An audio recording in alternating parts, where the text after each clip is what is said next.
Full Moon Fever from 2023.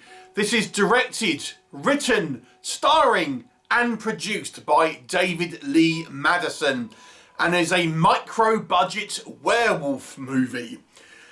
So what is the story? Well, David Lee Madison plays a guy called Hunter who is a single father to a teenage girl who's at university. He lost his wife during the COVID pandemic and is quite lonely now. And he's kind of living at home while his daughter is at university. And he's kind of looking forward to her coming home for Halloween.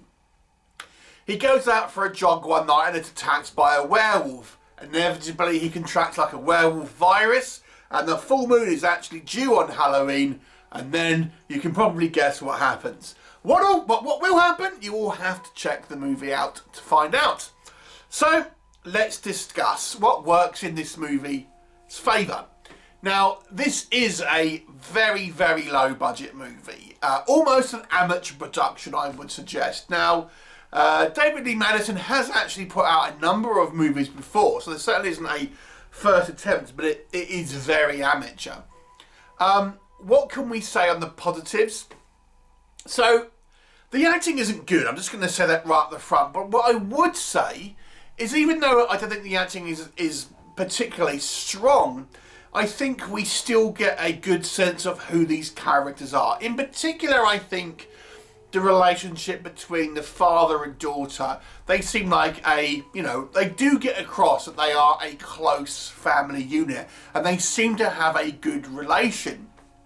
And I thought that was quite nice, and then they have a somewhat kind of like good line of communication between the two of them. The daughter's not kind of like one of these difficult sort of teenagers, and she knows that the dad misses her, and he's quite kind of open about sort of saying that, and still kind of reminisces about when she was younger and stuff. And as I say, even though I didn't think the acting was strong, and we'll come back onto that, they still managed to kind of get across these kind of relationships, and even smaller characters.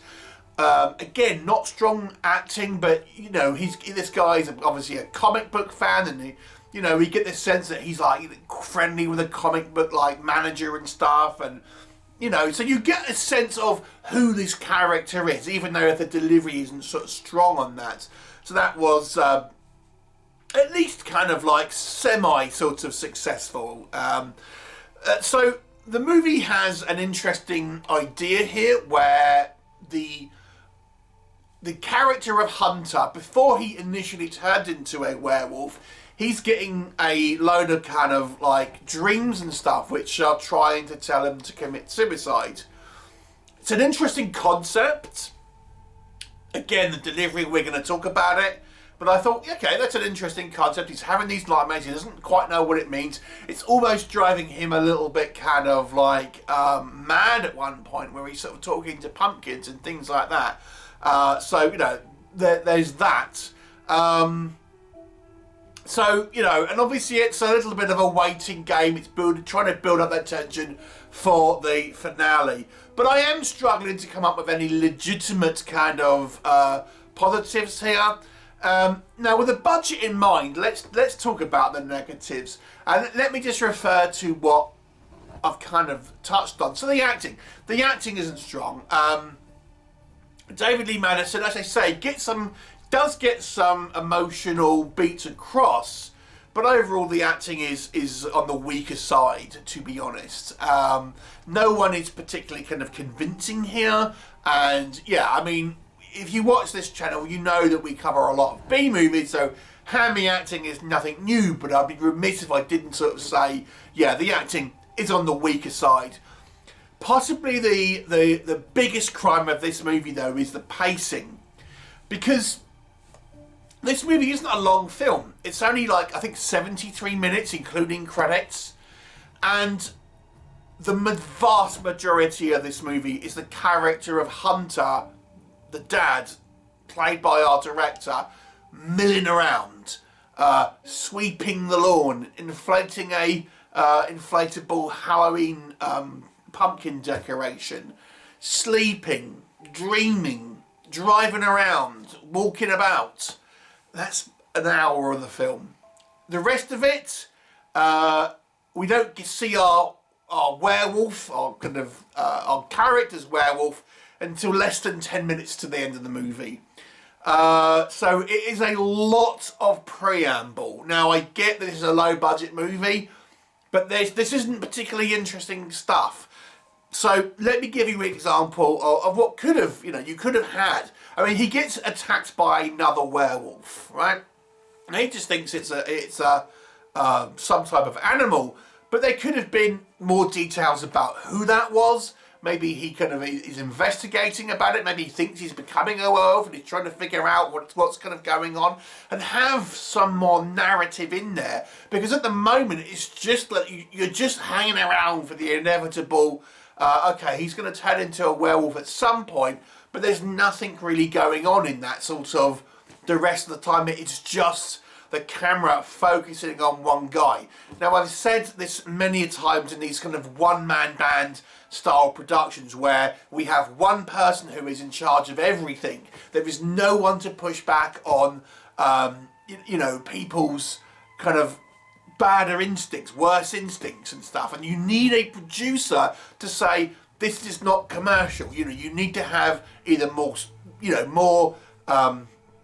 characters, more subplots, more going on, more flesh on the bone, so to speak.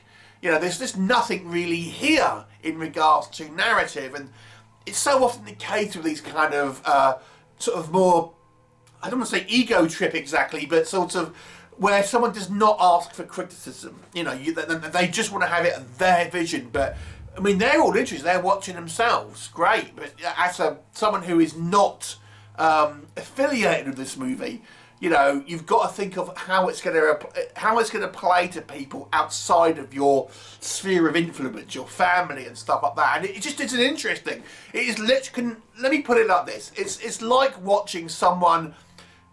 Watching a video of them just milling about for the day on a day off. Imagine I just videotape me doing stuff, the cleaning or whatever. How interesting would it be? It wouldn't be. And then that's nearly an hour's worth of footage here. Let's talk about the werewolf makeup and stuff itself. Now, again, low budget. We see an attack of the initial werewolf at the beginning. Then we have our hunter werewolf, our main character werewolf at the end. It's just a rubber mask, rubber hands, and that's it.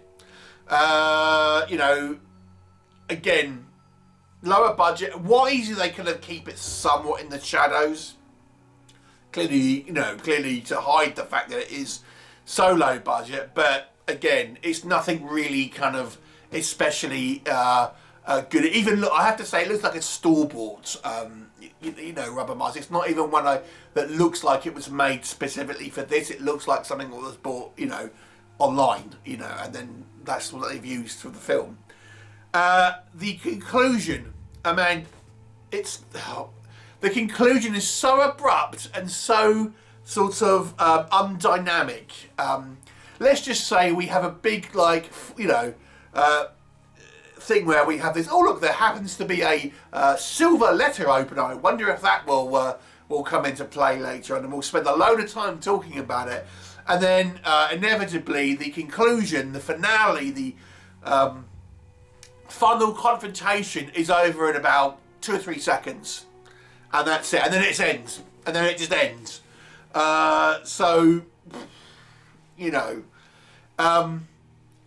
It's just not particularly good, unfortunately. It's obviously micro budget, and there is experience here. This chap has made a few movies before, but my advice is get a producer that is going to push back in the future.